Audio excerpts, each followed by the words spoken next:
क्या आपने कभी नोटिस किया है, जैसे ही मिडिल ईस्ट में युद्ध की खबर आती है, भारत में पेट्रोल डीजल के दाम अचानक बढ़ने लगते हैं। आखिर ऐसा क्यों होता है? क्या सच में एक युद्ध पूरी दुनिया की जेब पर असर डाल सकता है? और सबसे बड़ा सवाल, जमीन से निकलने वाला कच्चा तेल आखिर कैसे बन जाता है पेट्रोल, डीजल, केरोसिन और एलपीजी। आज इस वीडियो में हम समझेंगे तेल की पूरी कहानी को, जमीन से लेकर आपकी गाड़ी के टैंक तक। तो सबसे पहले देखिए, मिडल ईस्ट में जो युद्ध है उससे तेल महंगा आखिर क्यों हो रहा है। हमें पता ही है कि जो ईरान है और इसराइल है उसका जो युद्ध है वो काफी लंबे समय से यानी कि करीबन 28 फेब से यानी कि 10-12 दिन से चल रहा है। तो उससे क्या हो रहा है कि पूरे विश्व की अर्थव्यवस्था पर प्रभाव नजर आ रहा है।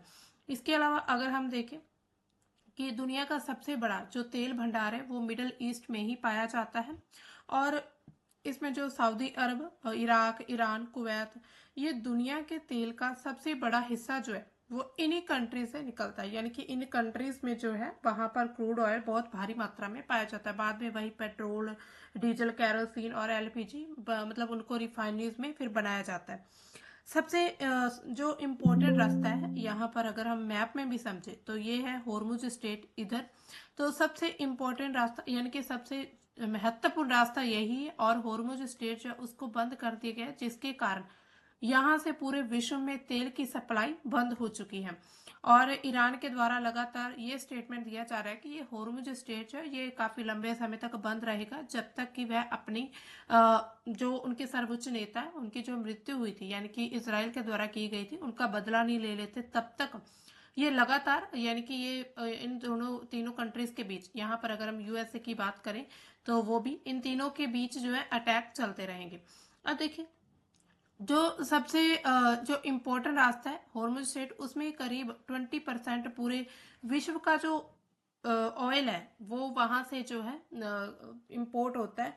तो इसके कारण यानी कि उसके बंद होने के कारण वो मेन रास्ता जो था वो बंद हो चुका है, जिसके कारण जो सप्लाई चेन है उसमें रुकावट आ चुकी है।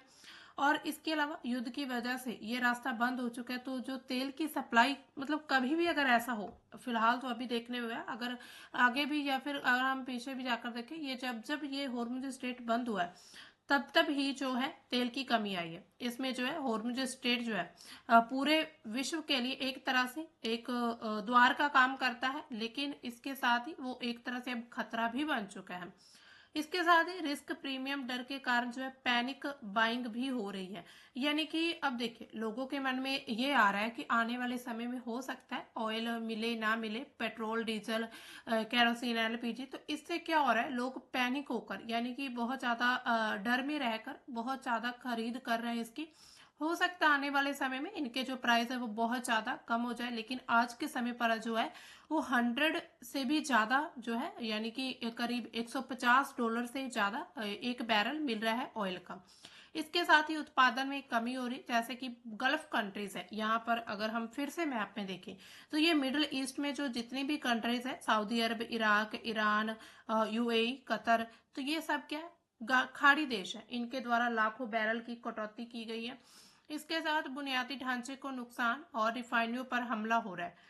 जो मतलब हम काफी दिनों से यही न्यूज देख रहे हैं कि इसराइल और यूएसए के द्वारा ईरान के जो ऑयल भंडार है यानी कि जहां पर ऑयल रिफाइनरीज है, जहां से ऑयल जो है प्रोड्यूस होता है, तो वहां पर क्या लगातार अटैक किए जा रहे हैं। तो ऐसे में उनके जो इम्पोर्टेंट प्लेसेस है, रिफाइनरीज हैं, वो नष्ट हो रही हैं। तो इसे ऐसे में क्या होगा, फिर ऑयल नहीं बन पाएगा, जिसके कारण वहां पर बहुत ज्यादा हमें एक तरह से क्राइसिस देखने को मिलेंगे। फिर अब प्रोडक्शन में भी कमी होती नजर आ रही है। इसके साथ अब अगर हम देखें कि भारत पर इसका क्या असर पड़ता है, भारत पर देखिए बहुत सबसे ज्यादा असर पड़ता है, क्योंकि भारत जो है करीब 85% जो है अपना ऑयल यानी कि कच्चा तेल बाकी कंट्री से इंपोर्ट करता है। इसका मतलब क्या है कि अगर दुनिया में तेल महंगा हो जाता है तो भारत में भी पेट्रोल महंगा होगा, डीजल महंगा मिलेगा, इसके साथ ही एलपीजी सिलेंडर ये सब कुछ महंगा हो जाएगा। ट्रांसपोर्ट भी सबसे ज्यादा महंगा रहेगा। क्यों? क्योंकि अब देखिए, भारत एक तरह से डेवलपिंग नेशन है, यानी कि अब पूरी तरह से विकसित भारत नहीं है, अभी तो जो है विकसित एक तरह से अंडर डेवलपिंग कंट्री है। डेवलप होने की हम कोशिश कर रहे हैं, लेकिन ऐसे समय में जब हमें ऐसे फाइनेंशियल क्राइसिस देखने को मिलते हैं तो फिर क्या होता है कि भारत की जो अर्थव्यवस्था इकोनॉमी वो फिर से एकदम डाउन चली जाती है, क्योंकि इतनी ज़्यादा महंगाई। एक भारत का जो बजट है वो मतलब भारत एक बहुत बड़ी कंट्री है, इसके साथ ही भारत में बहुत करीब 150 करोड़ से भी ज़्यादा लोग रहते हैं, तो उनके लिए भी भारत ने जो है सोचना होता है। तो ऐसे में क्या है कि फिर अभी तो फिलहाल जो भारत है उसमें जितनी भी जो ऑयल कंपनीज हैं, पेट्रोल डीजल या फिर क्रूड ऑयल की जितनी भी कंपनीज हैं भारत में, उनके द्वारा अभी तो थोड़ा लॉस, यानी कि वो खुद को बर्दाश्त कर रही है लॉस, क्योंकि वो चाहती हैं कि भारत में जो है ज़्यादा महंगाई ना हो। हालांकि एलपीजी की कमी की वजह से भारत में बहुत ज़्यादा महंगाई देखने को मिल रही है एलपीजी में। अब देखिए कच्चा तेल जो है वो सीधा इस्तेमाल क्यों नहीं होता है, ठीक है, मतलब कच्चे तेल को डायरेक्टली इस्तेमाल क्यों नहीं कर सकते। इसमें यानी कि किस तरह से बनता है कच्चा तेल। अब देखिए सबसे पहले क्या किया जाता है, जो क्रूड ऑयल मिलता है उसमें क्या होता है कि भट्टी में 350 से लेकर 400 डिग्री सेल्सियस तक उसको गर्म किया जाता है। इसके बाद क्या होता है, फिर भाप ऊपर उठती है, तापमान कम होता है, डिस्टिलेशन टावर एक तरह से उसमें लगता है, और इसके बाद लास्ट में होता है कंडेंसेशन, यानी कि जो एक तरह से बॉइलिंग पॉइंट होता है उसके आधार पर जो है इसको बाद में लिक्विड में चेंज किया जाता है। इसी तरह से जो ऑयल है वो लिक्विड बनता है, यानी कि डायरेक्ट उसको यूज नहीं करते क्रूड ऑयल को, उसको इस तरह से तैयार करके फिर पेट्रोल डीजल और केरोसिन एलपीजी बनाया जाता है। अब देखिए एलपीजी के हम सभी को पता है खाना पकाने की गैस है, यानी कि सबसे ऊपर रहती है। इसके अलावा पेट्रोल की बात करें तो कार और बाइक का ये ईंधन है, यानी कि कार बाइक में इसको यूज किया जाता है। कैरोसिन जो है वो हमें पता है, जिसको मिट्टी का तेल बोलते हैं, स्टोव और हवाई जहाज जेट फ्यूल के लिए इनको इसका यूज होता है। डीजल में जो डीजल होता है भारी वाहन जैसे में ट्रक बस और ट्रेन, इन सभी में यूज होता है। बिटुमेन डामर सड़क बनाना सबसे नीचे भारी अवशेष रहता है, यानी कि अगर हम ऑयल बनने के पूरे प्रोसेस को देखें तो सबसे पहले एलपीजी होता है, पेट्रोल, फिर केरोसिन, डीजल और फिर बिटुमेन होता है। बिटुमेन जो होता है ये जो डामर होता है, यानी कि जिसको हम जब सड़क बनाते हैं तो उसमें भी जो डाला जाता है ब्लैक ब्लैक, तो उसको बिटुमेन कहते हैं। इस तरह से अब देखिए जो मिट्टी से निकल कर क्रूड ऑयल उसको कैसे जरूरतों तक पहुंचाया जाता है, ये उसकी पूरी एक तरह से डिटेल्स है।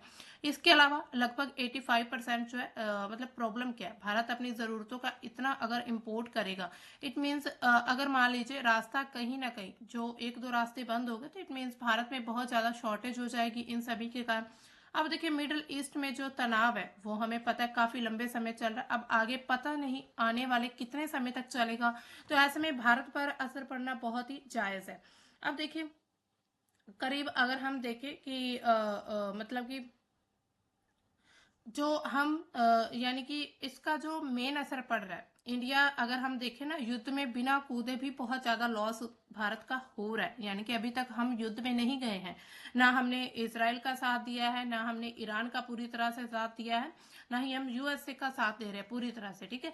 तो इट मीन्स कि अभी भी भारत को कहीं ना कहीं मतलब बहुत ज्यादा चुनौतियों का सामना करना पड़ रहा है। सबसे बड़ी चुनौती यही है कि हमें अब अलग अलग देशों से डाइवर्सिफाई करना होगा, यानी कि अब देखिए भारत जो है सिर्फ अगर मिडिल ईस्ट पर डिपेंड रहता, आप खुद सोचिए अगर हम सिर्फ इसी जगह पर डिपेंड रहते तो आज अगर हम किसी और कंट्री से तेल मांगने जाते या फिर हम ऑयल का व्यापार करते तो वो हमें आज के समय पर बहुत ज्यादा महंगा तेल देते।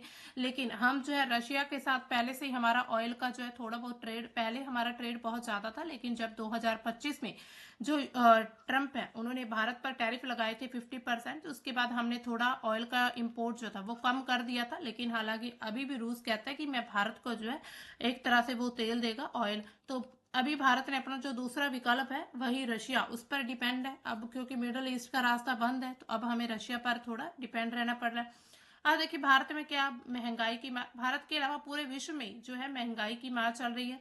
परिवहन मुख्य रूप से डीजल पर डिपेंड करता है, डीजल अगर महंगा हुआ तो माल ढुलाई फल सब्जियां सब कुछ महंगा हो जाएगा, यानी कि हम देखते हैं कि एक जगह से दूसरी जगह जो सामान लेकर जाते हैं वो बड़े बड़े ट्रकों में बड़े बड़े जो कंटेनर्स वगैरह होते हैं जो मतलब बहुत बड़े बड़े जो ट्रक होते हैं उनमें ले जाया जाता है। तो इसमें क्या होगा, अगर डीजल महंगा मिलेगा तो ये जो ट्रक बसेस ये सब कुछ बंद हो सकता है, जिसके कारण क्या है परिवहन महंगा होगा तो आम जो हमारी खाने पीने का सामान है वो भी काफी महंगा मिलेगा।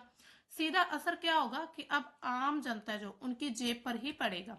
इसके साथ ही अगर हम देखें चालू खाता घाटा आखिर है क्या, इसके कारण अब देखिए कमाई से ज्यादा तेल आयात पर खर्च करना, मतलब जितनी हमारी कमाई हो रही है, जितनी हमारी अर्निंग है, उससे ज्यादा अगर हम ऑयल के इंपोर्ट पर ही खर्च कर देंगे, इट मीन्स कि हमारा जो है वो घाटा चल रहा है। तेल खरीदने के लिए डॉलर की भारी मांग चल रही है। इसका नतीजा क्या है, रुपया जो है वो कमजोर हो रहा है। 2026 में ऐतिहासिक निचले स्तर पर पहुंच चुका है रुपया, यानी कि आज तक इतिहास में आज तक कभी ऐसा नहीं हुआ कि रुपया इतना ज्यादा नीचे गिर चुका है, यानी कि रुपया कमजोर हो चुका है।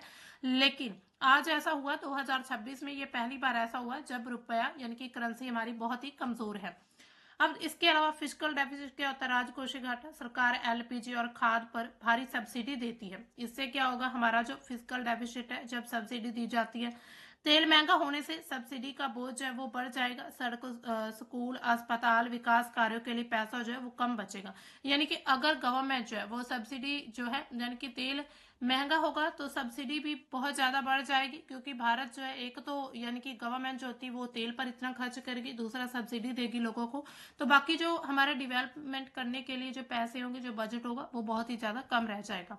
इसके अलावा शेयर मार्केट में भी गिरावट देखने को मिली। विदेशी निवेशक जो है उनकी निकासी, यानी कि वो खुद को इस मार्केट से निकालने की कोशिश कर रहे हैं। पेंट, टायर, प्लास्टिक, कच्चे माल पर जो चीजें डिपेंड है, उनको भी काफी नुकसान होता नजर आ रहा है।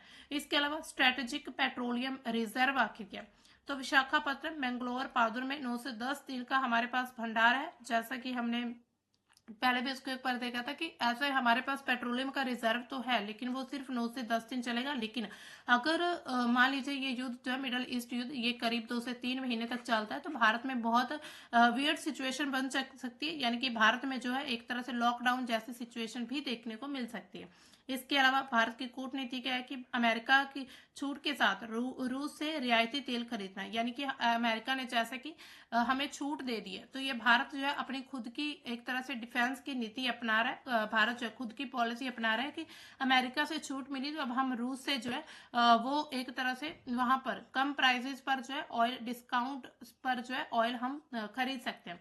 भविष्य में क्या होगा, ग्रीन हाइड्रोजन, इथेनॉल, ब्लेडिंग और ईवी की, और मतलब ईवी जो है वो और तेजी से बढ़ेगा, यानी कि अब इलेक्ट्रिक व्हीकल्स जो है उनकी डिमांड लगातार बढ़ जाएगी, उनका यूज भी बहुत ज्यादा बढ़ जाएगा। तो ऐसे में जो इलेक्ट्रिक व्हीकल्स बनाने वाली कंपनीज हैं उनको बहुत बड़ा फायदा हो सकता है। इसके साथ ही अगर हम निष्कर्ष निकालें तो खाड़ी देशों की जो भू राजनीति है, रसायन विज्ञान यानी कि रिफाइनिंग है, और भारतीय अर्थशास्त्र आपस में जो वो सब कुछ गहरी तरह से जुड़े हुए हैं। इसके अलावा कंक्लूजन जो निकला है हमने, यानी कि एक smart investor understands the entire chain, यानी कि एक जो चतुर निवेशक है वो पूरी इस श्रृंखला को समझ सकता है कि किस तरह से जो अगर गल्फ कंट्रीज में की जो जियो पॉलिटिक्स है, और जो केमिकल रिफाइनिंग है वहां पर, और भारत की जो अर्थव्यवस्था है यानी कि अर्थशास्त्र है, मैक्रो इकोनॉमिक्स, वो आपस में लिंक है। तो ऐसे में जो बहुत ही ज्यादा इन्वेस्टर समझदार होगा वो ऐसे बुरे समय में, यानी कि ऐसे महंगाई के दौर में भी अपना फायदा निकाल सकता है। अब देखिए इसका मतलब साफ है, अगर मिडल ईस्ट में युद्ध सिर्फ उस क्षेत्र की समस्या से नहीं होता, उसका असर जो है वो पूरी दुनिया पर ही पड़ता है। और जब तेल महंगा हो जाता है तो उसका असर आपकी गाड़ी, रसोई, जेब, इन सभी पर देखने को मिलता है।